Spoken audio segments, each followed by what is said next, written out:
Si je vous disais qu'il existe une maladie qui circule dans les veines de millions de personnes, un seul bug dans le code de notre ADN qui change littéralement la donne. Tout commence en 1904 à Chicago.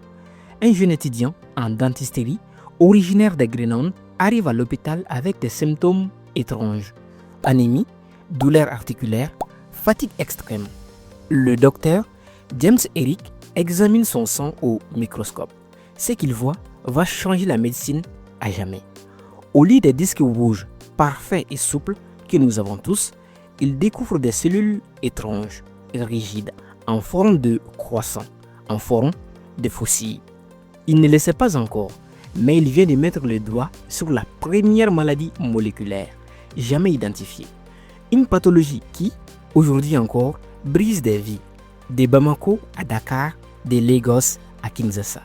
Mais derrière la souffrance se cache l'une des plus grandes énigmes de la biologie. Pourquoi cette maladie est-elle si présente chez nous?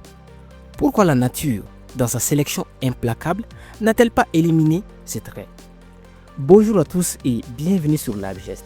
Aujourd'hui, nous allons plonger dans les codes sources de notre sang pour comprendre le paradoxe de la drépanocytose.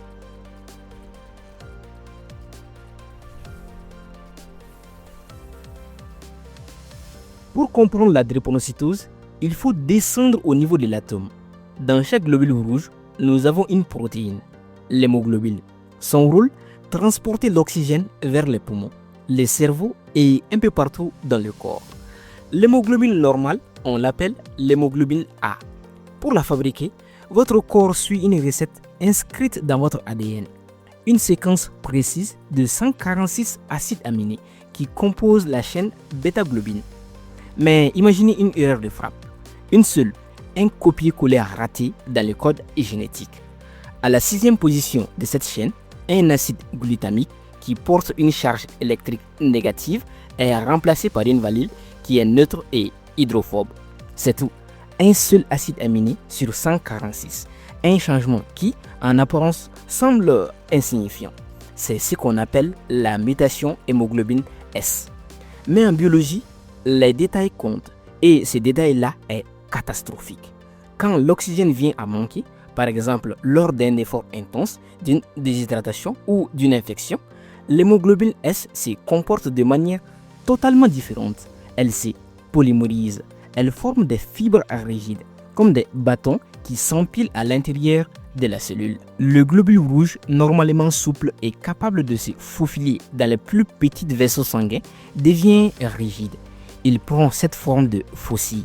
Et là, c'est le drame. Ces cellules déformées bloquent la circulation. Elles créent des embouteillages microscopiques dans les vaisseaux. Les tissus ne reçoivent plus d'oxygène. C'est la crise vaso-occlusive. C'est la douleur atroce que les patients décrivent comme si leurs os étaient broyés de l'intérieur. D'où le nom en bambara, koloti, ce qui signifie littéralement les os brisés. Mais alors, si c'est si terrible, pourquoi 25% de la population en Afrique subsaharienne porte-t-elle ce gène? La réponse se trouve dans un minuscule moustique.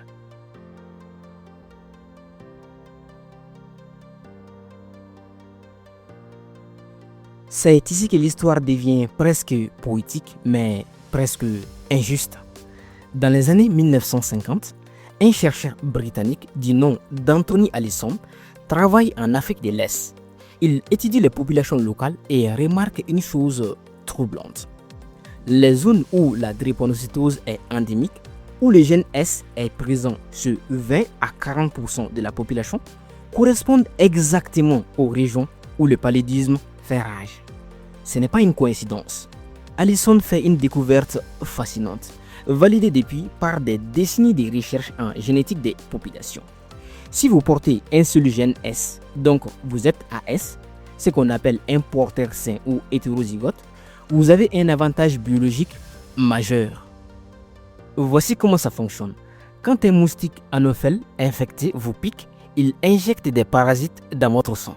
Ces parasites envahissent vos globules rouges, ils s'y multiplient, les font exploser et passent au suivant. C'est un cycle mortel. Mais si vous êtes AS, quelque chose d'inattendu s'est produit. Quand les parasites entrent dans un globule rouge porteur du trait S, la cellule détecte le stress métabolique causé par l'infection. Elle se déforme prématurément en fossile et est rapidement reconnue comme anormale par votre rate, qui l'élimine, emportant le parasite avec elle. Et résultat, vous ne développez pas le paludisme sévère, ou si vous le développez, vous survivez beaucoup plus facilement. Les études montrent qu'un porteur AS a jusqu'à 90% de protection contre le paludisme grave. C'est énorme. C'est le paradoxe de Darwin. La sélection naturelle a accepté de garder une maladie potentiellement mortelle dans la population parce qu'en contrepartie, elle offrait une protection contre un tueur encore plus efficace. Le paludisme tue environ 600 000 personnes par an, principalement des enfants de moins de 5 ans en Afrique. Historiquement, il a tué des millions, voire des milliards de personnes au fil des millénaires. Face à cette pression évolutive immense, la mutation de l'hémoglobine S est devenue un avantage. Pas pour ceux qui en héritent en double, les SS, mais pour ceux qui en héritent en simple, les AS. Nous portons en nous les cicatrices d'une guerre millénaire entre l'homme et le moustique.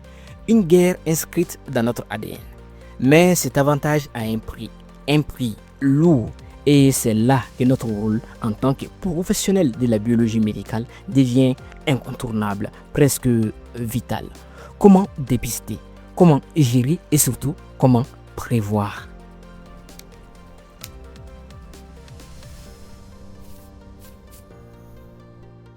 Dans un laboratoire de biologie médicale, le diagnostic de la drépanocytose ne laisse aucune place au doute. La science est précise, elle est binaire, elle dit oui ou non.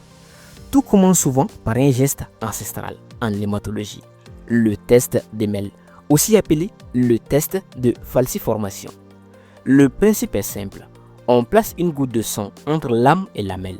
On coupe l'oxygène, par exemple avec un scellant comme du vernis à ongles ou en ajoutant un réducteur comme le métabisulfite de sodium. Et on attend. Sous l'œil du microscope, le biologiste observe une métamorphose. En quelques minutes, les cellules rondes se rétractent, s'allongent et se transforment en pointes acérées, en fossiles. C'est la preuve visuelle, directe, de la présence de l'hémoglobine S. Mais aujourd'hui, le microscope ne suffit plus.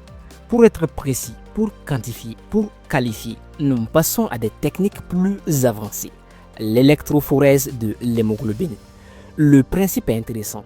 On prend un échantillon de sang, on lise les globules rouges pour en extraire l'hémoglobine et on fait migrer ces protéines dans un champ électrique à travers un gel ou une membrane. L'hémoglobine A normale et l'hémoglobine S mutante n'ont pas la même charge électrique à cause de cette substitution d'acides aminés. Elles courent à des vitesses différentes. À la fin, on obtient un tracé, une signature unique, des pics, des bandes, des profils. C'est là que le biologiste rend son verdict. Pour les individus AA, l'hémoglobine normale, pas de risque. Pour les individus AS, ils sont appelés des porteurs sains. Vous avez hérité d'un gène S, vous êtes protégé contre le paludisme grave, mais vous pouvez transmettre ce gène à vos enfants. Pour les individus SS ou la forme homozygote, les deux copies du gène sont mutées. C'est la drépanocytose majeure, la forme la plus sévère. Il existe aussi d'autres variantes comme SC ou bêta-thalassémique qui donnent des tableaux cliniques intermédiaires. 2 lettres, voire 3, mais elles vont dicter le destin médical d'un individu. Et c'est pour ça que ce test doit être fait systématiquement, surtout chez les nouveau-nés.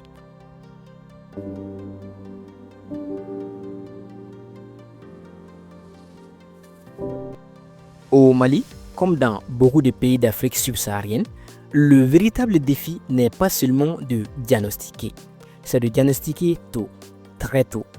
Imaginez un enfant qui naît avec la forme SS, la forme la plus sévère. Pendant les 6 premiers mois, il est protégé par l'hémoglobine fœtale de sa mère. Il a l'air en parfaite santé, mais dès que son corps commence à produire sa propre hémoglobine, le compte à rebours commence.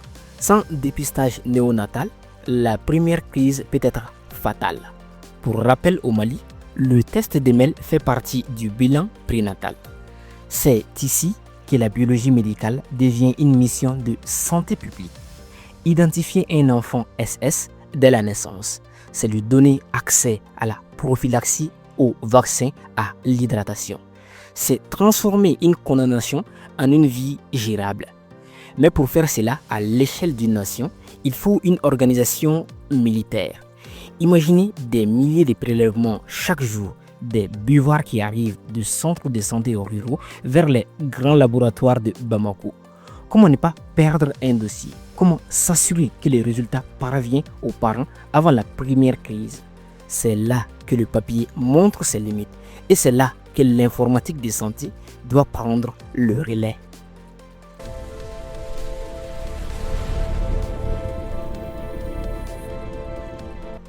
Gérer la drépanocytose, c'est gérer des flux. En tant qu'agent de santé, je peux vous dire que le plus gros boulot d'étranglement en Afrique n'est pas toujours le manque de réactifs, c'est le manque de traçabilité. Un enfant dépisté positif doit être suivi toute sa vie.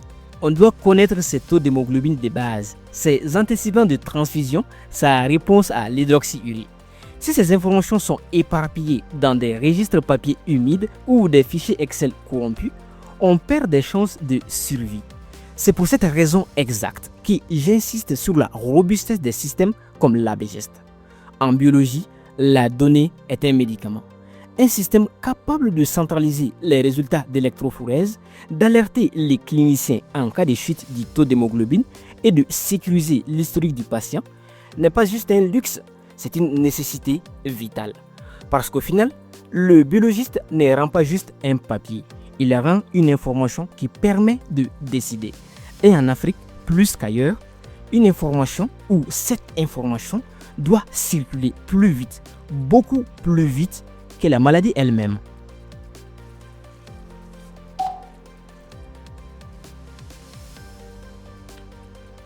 Le diagnostic n'est que le premier chapitre.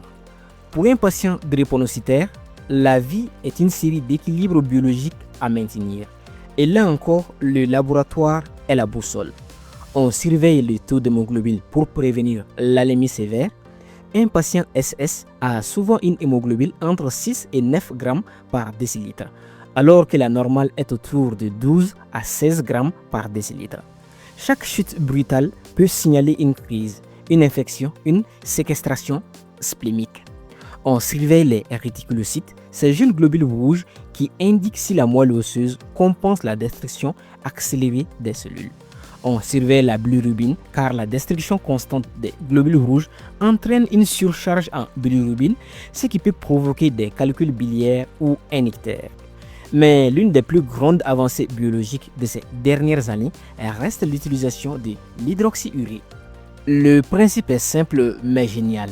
Ce médicament réveille la production de l'hémoglobine fœtale, celle-là même que nous avions dans le ventre de notre mère.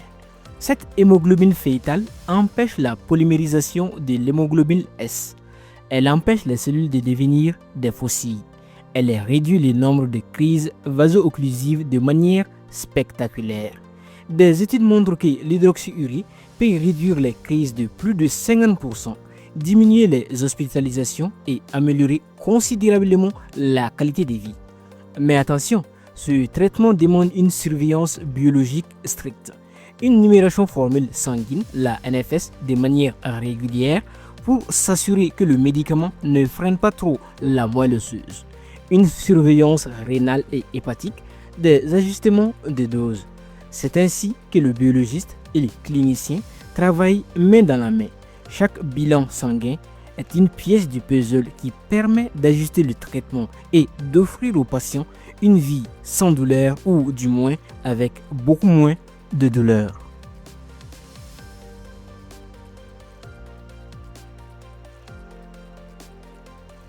En Afrique et particulièrement chez nous au Mali, la drépanocytose n'est pas qu'une question de globules rouges, c'est une question sociale, voire familiale. Derrière le résultat AS ou SS, il y a des futurs mariages, des projets de famille, des inquiétudes. Notre rôle est aussi d'expliquer. Expliquer qu'être AS n'est pas une maladie, mais une responsabilité. Expliquer que deux parents AS ont 25% de risque à chaque grossesse d'avoir un enfant SS. Ce n'est pas de la fatalité, c'est de la probabilité génétique. La sensibilisation est notre meilleure arme. Savoir avant de choisir. Le dépistage prénuptial devrait être un réflexe, une preuve d'amour et de protection pour les générations futures. Au Mali, des structures comme le Centre de recherche et de lutte contre la drépanocytose font un travail héroïque. Mais ce combat doit être porté par tous les laboratoires, du plus petit centre de santé au plus grand hôpital. La biologie médicale est le premier rempart contre l'ignorance.